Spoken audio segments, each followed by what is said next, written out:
TV, 9:30 East Coast time. You are watching our bumper as it rolls, and we are recording this for quality and training purposes and maybe for use later on. And we are streaming to Facebook, Twitter, and YouTube. We have our guest standing by in the green room.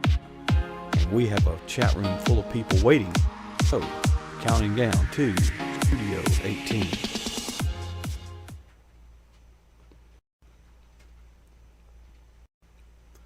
Well, good evening and welcome to pjnet.tv. It says right there. It says so right there. Yeah, by the way, if you're not at pjnet.tv right now watching this, you're doing it wrong.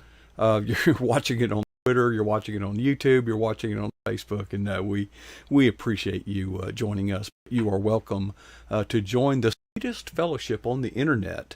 You can watch the exact same program there, along with some friends who can't wait to friend you on Facebook, can't wait to follow you on Twitter, can't wait to talk to you on Instagram or whatever. And many people there have come to be lifetime friends. I have many friends there too.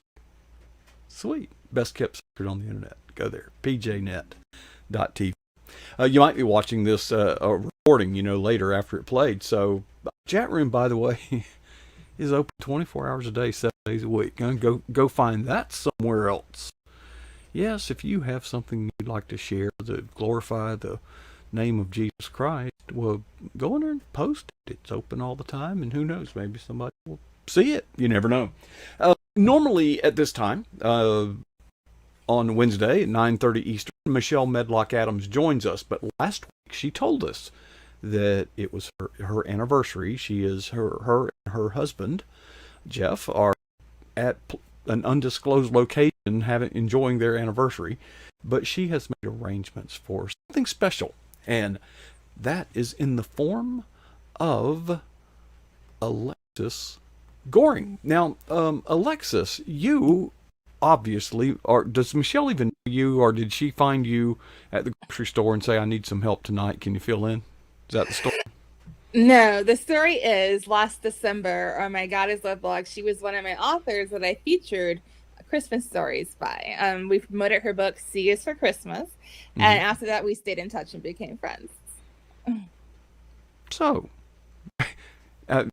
what's your take of Michelle? If you were telling somebody about her who had not met her, what would you say about her? I say she's multi-talented, and when I think of the Bible verse, to whom much is given, much is required, I think about Michelle, and she does it well. She's an award-winning journalist, author of 100 books, has her own company. I mean, what can she not do? I call her an octopus on roller skates.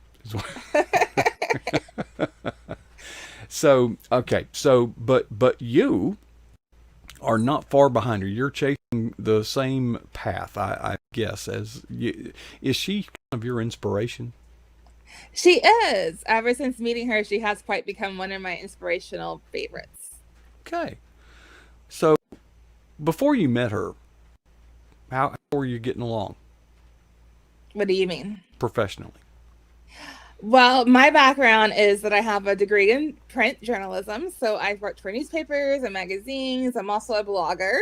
I have two blogs, actually. God is Love, and then one called On My Heart.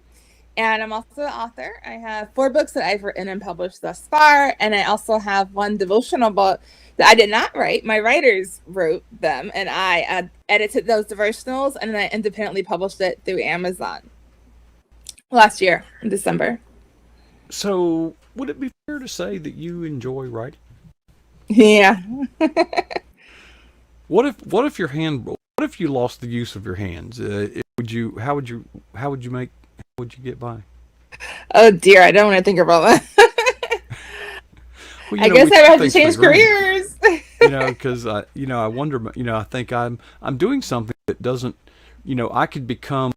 I don't want to use the word disabled, but I'm talking about old. Feeble. But as long as I can see, I could do this.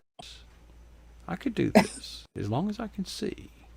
But we just take. I think that God has given everybody a gift, Everybody, believers and unbelievers alike. And I think believers have come to the understanding that we need to use the gift that God has given us to glorify Him and His kingdom.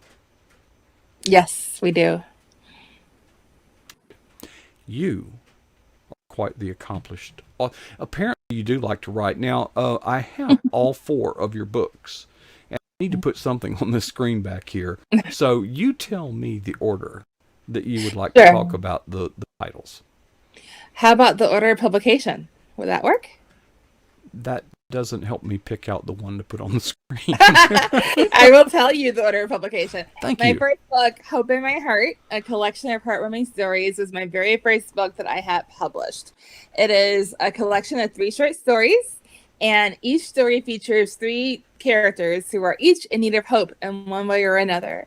When people ask me, like, Alexis, what's Hope in My Heart about? I tell them an example from one of those stories in the book. I tell them about Peace and Love, which is the 3rd story in the book. And I'm looking at it right now. This is published in 2013, and I don't have everything in my head. But Peace and Love is about 3 characters living in a metropolitan area, and they're desperately searching. You have Elle. She's a starving artist, and she aspires to become a paid professional. She's from Detroit, Michigan. She drives down to the D.C. metropolitan area because she has an interview in Maryland, another one in Virginia, and one in the nation's capital. And she's really hoping that one of those jobs will be her full-time job with benefits, everything, because being a starving artist is no fun. And then there's Eric. He's a divorce attorney, and he wants to resolve his own issues concerning his own parents' divorce. They got divorced when he was a teenager, and he never really got over it. And so his hope, and this story is set at Christmas time, by the way. So his hope that Christmas is to reach out to his parents and reconcile and have his family again. And then there's Christine. She's adopted. She loves her adopted family. They're wonderful. But she's getting married to her college sweetheart that next year on Valentine's Day. And she really wants her birth mom to be there. So she's hoping to find her birth mom by Christmas. And so she hires a PI to help her do that. Ah, well, I'm trying to think what these 3 stories lines have in common. Did I miss anything, or are they literally just standing alone? You wrote all 3. I mean, yes, there are 3 stories in the book that are each standalone stories, but within each story, all the characters share in common that they're searching for hope in one way or another. Just like I described. Thus the title, Hope in My Heart. So, what what's common is there's a struggle, there's a conflict, there's that's called a book, folks. No struggle, no conflict, no book. Yeah. So that was what, 2013? Yeah, 2013. Were you even out of high school at that point? Actually, I was just out of college. Okay. I was listening to you talk about the starving artist. Was perhaps that based on maybe your story? A little bit, yes. I think all of us that do this kind of thing have that season of going on a diet. Yes. Visiting friends a lot, hoping they'll offer you a sandwich or something. Just, and church potlucks. Right. Parking. For the long time. I call this the poverty penalty. Oh wow. Your alternator in your car is bad. Mm-hmm. So you can't afford to fix it, so you can't turn your car off, but you can afford to buy gas to,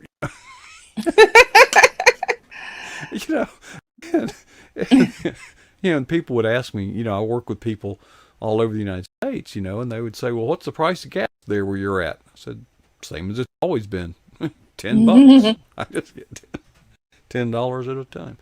Okay, next up in line is... Or was? My next book was A Second Chance. It was published in January of 2017.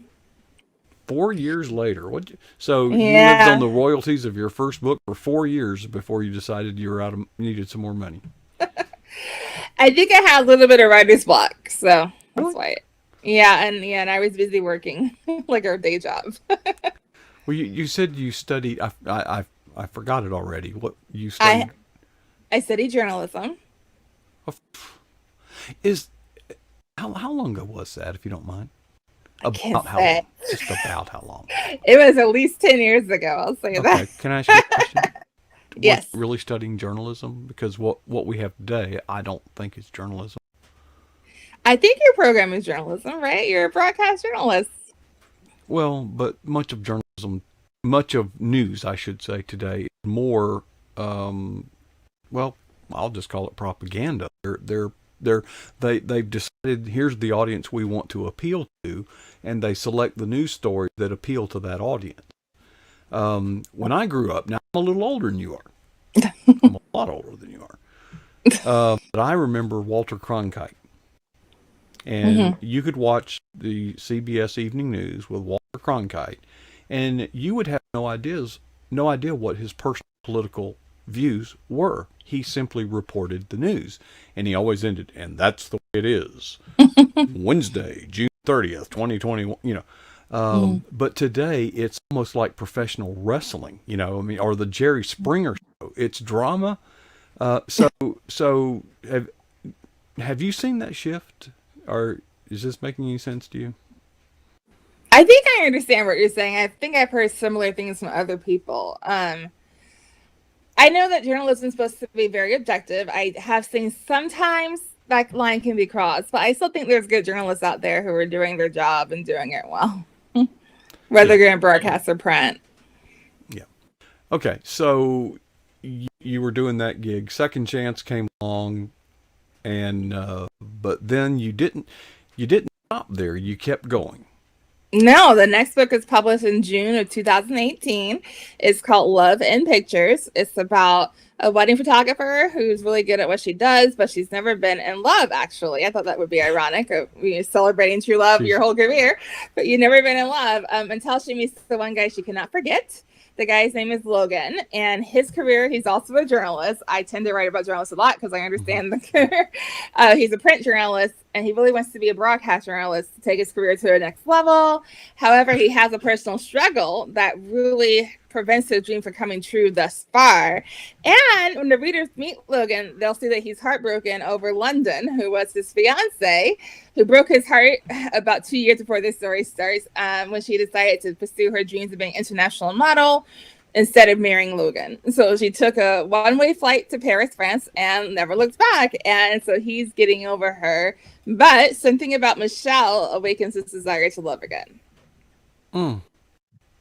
Where do you come up with this stuff? Is it based I on? don't know. It Yeah. just comes to me. Okay. So. Okay. And the most recent. The most recent is my devotional book. It's called Stories and Songs of Faith, My Journey with God. It was published last year, April of 2020. Devotional. So I see the book cover. I can't tell how thick it is. So how many devotionals are in there? Whoa! She went away, just like that. Boom, and she is okay. She's back. So we'll bring her back. Here we go. You just kind of Nice. hiccup, vanished. I don't know, but anyway, I don't know what happened either. I didn't touch my computer. right. So where we left it was it's a book of devotionals. Okay, Yes, a so how 52 many? week one. So it's set up in a way that you can read one devotional a week for a year because there's 52 weeks in a year. Okay. And is the format is there's the Bible verse and then the actual devotional itself. And then it closes with 2 reflection questions for you to really, marinate on the message and apply it to your life. So Oh, and yeah. what kind of topics are covered? I mean, A lot, like everything got put in my heart, things I've been through. Like one example, I had a job in a magazine in Northwest DC about 2 years ago, and on the way to work every morning I would take the metro to work, and then stepping off the metro, get to McPherson Square, I had 2 blocks to walk to work, and on that 2 block walk there was always an older gentleman who sat right there by a restaurant in front of the cafe with a big umbrella on rainy days or no umbrella when it's not raining. He always bellowed out with a loud voice, "Good morning, good morning." It just got louder and louder with each passerby. And I saw how it really brought joy to people. And I remember being in my office later on during that time that I was there, that my colleagues were talking about him. They were like, every morning we see him and every morning he says that. so So what I if got you're to go. what if you're have you ever walked by there and you're really not having a good morning and you say nonsense? You don't know my situation. The opposite is true. He was so cheerful that even if I was having a bad morning, it cheered me up. But what's the shelf life of that? Once you get to work, the reality reality sets in. You know. Yeah, I don't know. I mean, it was a good job for that time. But a devotional came out of that experience. I called it Jesus is Here. And the other factors that put in that devotional were that I noticed how busy that city was, like at the heart of Northwest DC, it was so busy. And the buildings are really tall. So I remember walking to work and looking up at these tall skyscrapers and Mm-hmm. feeling really small and seeing the people around me rushing to and fro and in their own little worlds. And then some people being like really sad or happy that they were there. And the homeless people in McPherson Square looking despondent. And I just really got overwhelmed one day. And I was like, in my head, I'm thinking, God, where are you in all this? I saw just how easily we as a society, especially in big cities, can lose sight of God and not have room for him anymore. And then I wasn't expecting God to answer me at all. But through a chain of events, I realized after riding home from work one day that he had answered my prayer, because that day, it was 2 weeks later, on the way home from work, I'm going to the metro actually, there was a lady playing a Christian radio station sitting outside a cafe. And it really felt like a call to the altar in the heart of the city. The song was called Come to the Altar by Elevation Worship, and it felt like I was in church, but I wasn't. I was on the streets of Northwest DC headed to the metro. And then when I got to the metro that particular evening, there was a person sitting across from me who struck up a conversation. And we were ended up talking about God and how, you got to know Jesus for yourself, can't write off your parents' religion. And, when you do know Jesus, it's the best person you ever know in your whole life. And, the hope it gives you and the joy it gives you. And then when I got home that night, I realized God had answered my question when I asked him, where are you in all this? He had told me, like, Alexis, I'm here. I'm everywhere. I'm there. And the man who bellows good morning to everybody every morning. And the lady who sat by the cafe that evening playing the Elevation Worship song, Come to the Altar. I was in the fellow Christian that you met in the metro, and you were talking about me. I'm everywhere. I'm not going anywhere, and I'm here for everybody. So my devotional, Jesus is Here, is about that, and it's in my book. So, Alexis, did you grow up in a Christian home and go to church every Sunday, or perhaps is your story a little different? I did grow up in church, and I went to church every weekend. So, at what point did you encounter a personal experience with Jesus Christ? I would say I got to know him more for myself, recovering from a health crisis when I was 16. I always say, looking back at that time, that God essentially took me into his classroom and he was like my master teacher. And he taught me life lessons that actually turned into devotional. This is my devotional writing ministry started when I was 16.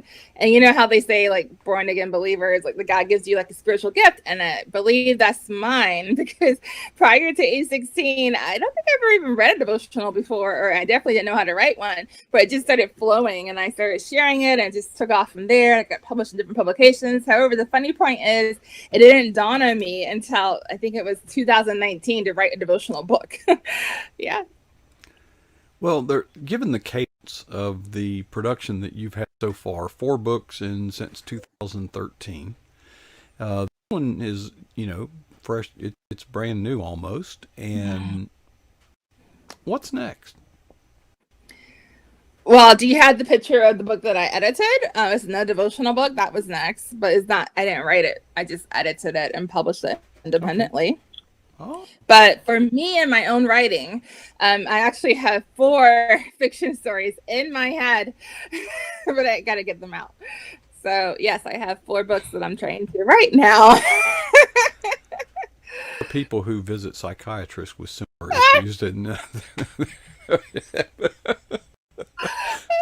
but they never become writers somehow. But it's I don't know how you manage that, but I guess God has gifted everyone in some way, because I can think of exactly one thing at a time.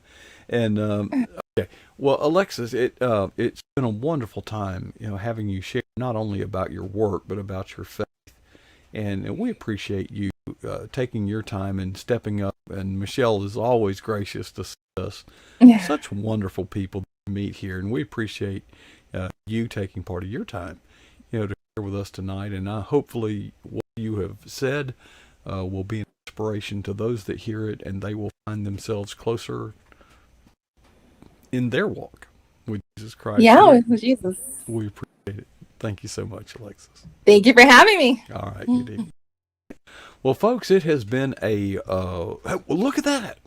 You are looking at from up there the PJ Net Eagle's Nest, our broadcast facilities that we use here to promulgate this program, and we are so glad you have made us a part of your evening. And that'll wrap it up for this evening. We'll be back tomorrow evening, and we always have a good time. Now, before I leave, a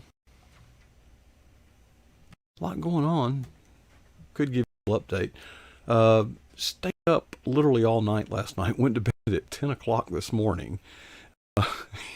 Within an hour, the phone rings, and my wife has got a flat tire. She's on the side of the road in distress. Well, no man can resist a damsel in distress. I mean, so, I have to go over there. Well, so, we got everything straightened out, and or at least for the time being. And so I got home, and I said, she said, Mark, you got to get some rest. Yeah, you're right. I sure do. So, I've got a pillow. It weighs 110 pounds. It's got fur on it. It's got it licks your face. Anyway, no sooner did I get to sleep. Apparently, somebody drove up in the driveway, and the dog is going ballistic. I'm like, oh please, whoever it is, it's fine. Really, let me sleep. But so what a day it's been. But we're working on a new studio, and Sunbelt Girl is giving me. Well, she's just there. She's always been there, always. And she kind of looks over my shoulder and asks questions now and then. And we're learning to seek inspiration. And I think we should all do that in not only in our professional lives, but in our spiritual lives. We need to seek inspiration. You can't really do a good job professionally unless you seek inspiration. So wouldn't the same thing be true spiritually? Something to think about. Profound. Okay. Before I leave, I'd like to share with you something from my own personal life. And I won't tell the whole story. It's kind of long. It goes back to 1998.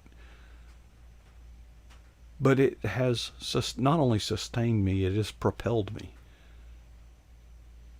spiritually. So I'll share it with you. It's in the form of 2 questions, and I try to ask myself these questions candidly as often as possible. The first question is this: what is the boldest thing that you have ever done for Jesus Christ? Yes, let's call ourselves into account. And then the next question is the gotcha. How long ago was that?